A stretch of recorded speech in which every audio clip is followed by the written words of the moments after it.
Okay, so let me just make sure I'm getting this right. There's a shooting at the White House Correspondents Dinner. President of the United States is in the room. And the same day, 100 other Americans get shot dead across the country. The Republican response? I mean, crickets. So Jamie Raskin sits down with Forbes right after, and he doesn't pull any punches. Authoritarianism. Attacks on the press. A, quote, huge cover up on the Epstein files. Hit subscribe so you don't miss the breakdown after the clip. Let's get into it. Tell me what happened. Well, I had just come in the room a few minutes before. Unlike most of the people there, I was not dressed in black tie. I'd been at a memorial service for Virginia Roberts Giuffre. It was 1 year since her passing, and I came from that in another event in Annapolis at the home of Iris Krasnow. And I arrived, and I had just been there for a few moments. I had not even gotten to the table where I was going to be, table 36 with the people from NBC. The people at the Boston Globe table saw me, got up, they wanted to greet me and say hello, and they said, your old friend Kerry Kennedy is here. We go back to law school in the 20th century, you know, and so Kerry came over, we were talking. There was also to my right was a former student of mine, Paul Strauss, who's the statehood senator for Washington, D.C. And they came up, I started telling Kerry a story because I'd been speaking at the Kennedy's King dinner the night before. And I was talking about how, you know, they weren't honoring all kings, just Dr. King, and they weren't honoring all Kennedys, but JFK and RFK, but also Kerry. But anyway, and suddenly there's loud booms, crashing sounds, plates, silverware, everything flying all over the place.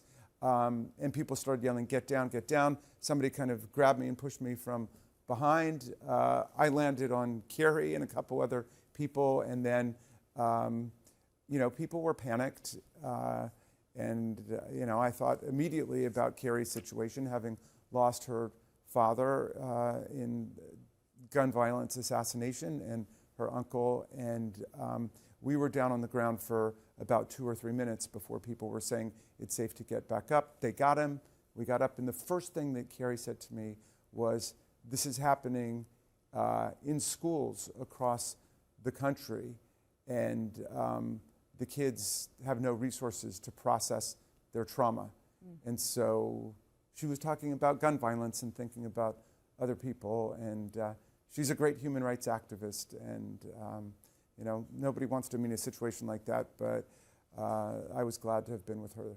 Yeah, I mean, it's the first thing that you thought of. You thought about the trauma, obviously, that she had when she was, you know, a baby, or Yeah. she certainly has known about, because it's not only American history, it's obviously how she lost her father. Family history, but we've not dealt with the problem. I mean, we're losing, you know, thousands of people a year to gun violence. There are 100 people shot every day. So yesterday, while that nightmare was going on at the White House Correspondents' Ball, dozens of people had been shot across the country, and we just accept that as the normal course of business. So, you know, I think before we get back to all the political divisions and fighting about stuff, maybe this could be a moment of unity for trying to focus on the things that the vast majority of the American people want, like a universal violent criminal background check.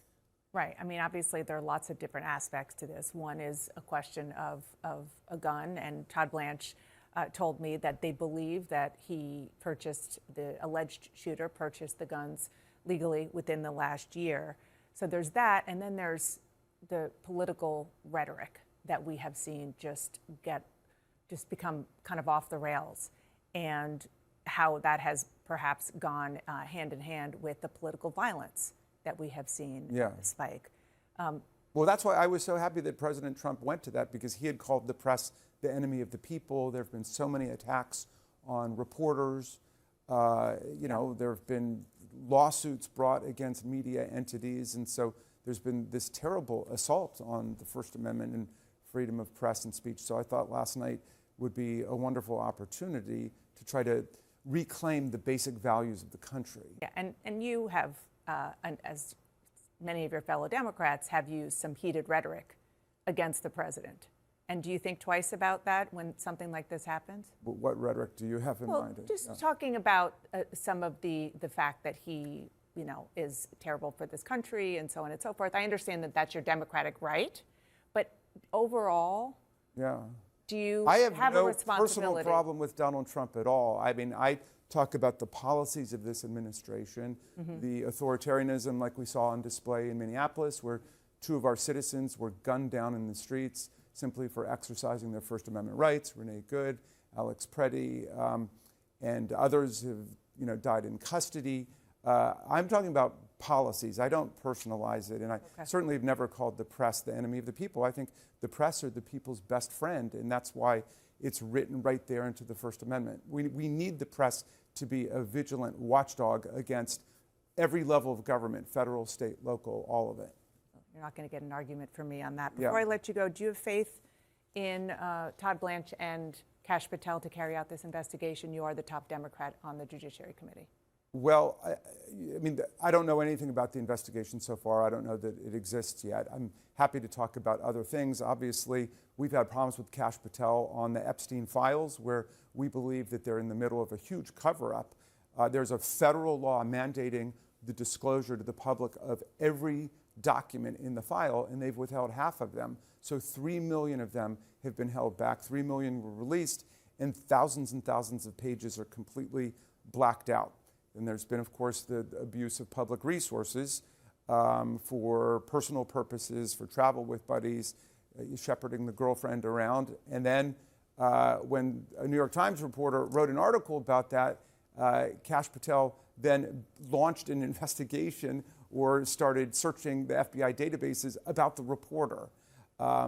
Again, that crosses a line that I think should be impermissible in terms of a First Amendment respectful society. So we've got a lot of problems there. Again, I hope that this investigation is done with complete openness and transparency and integrity, and I certainly will give them the benefit of the doubt. But we have other issues with those guys. Yeah. Well, Congressman, thank you so much. I really appreciate you being here. All right. So let's take a breath, because what Raskin laid out there, that wasn't talking points. That was 3 different fires burning at the same time.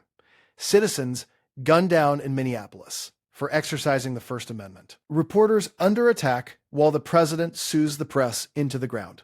And the FBI sitting on millions of pages of Epstein files. 3 crises, 1 administration. And the through line, it's the same every single time. Power protecting power. And look at this headline. The normalization of terror. WHCD shooting highlights GOP's gun violence failures. And the piece nails it.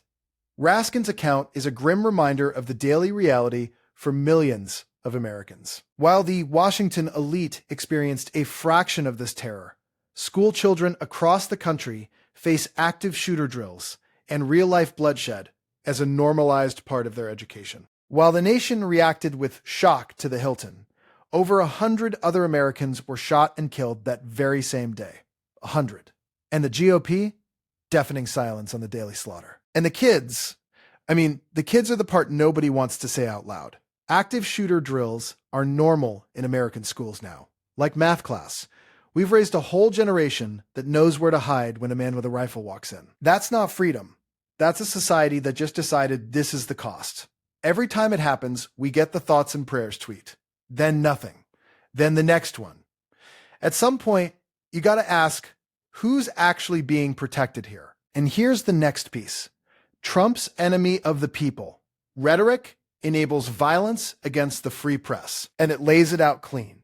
By repeatedly labeling the media as the enemy of the people, the president has cultivated a hostile and dangerous environment for journalists. It's not theater. It incites anger. It emboldens people who want to silence the press through intimidation and violence. And Raskin nails the hypocrisy. The administration calls for unity after the shooting while launching crippling lawsuits against media outlets. That is a stark slide toward authoritarianism. And let's just be honest about how this actually works.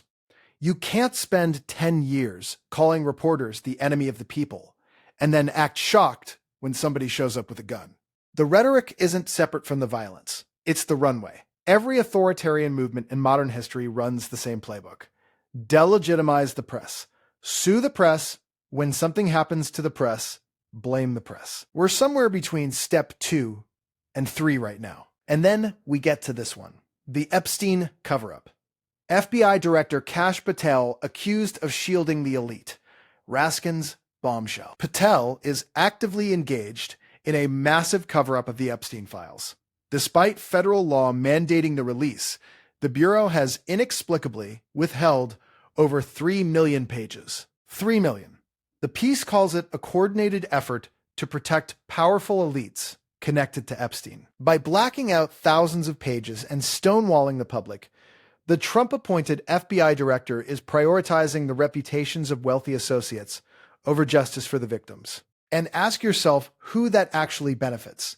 Because the survivors, the actual victims, their names keep showing up unredacted in the limited releases we've gotten. The abusers, the powerful men, those names stay blacked out. So the FBI is protecting the reputations of people who hurt children and exposing the children. I genuinely cannot think of a more upside-down version of justice than that. Same machine that's letting Bondi blow off her subpoena. Different lever. And the last. 1. Weaponizing the DOJ.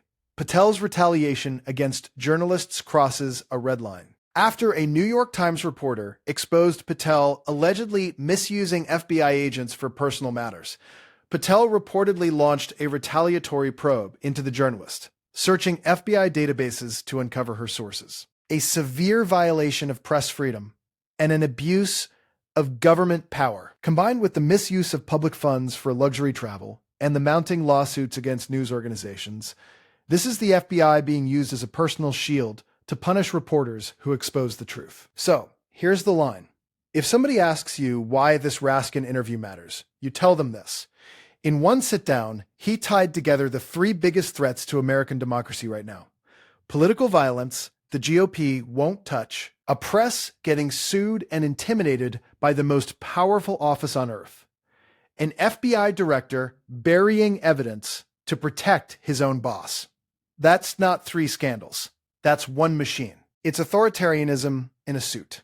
Hit like, subscribe, share this with someone who needs the full picture. I'll see you in the next one.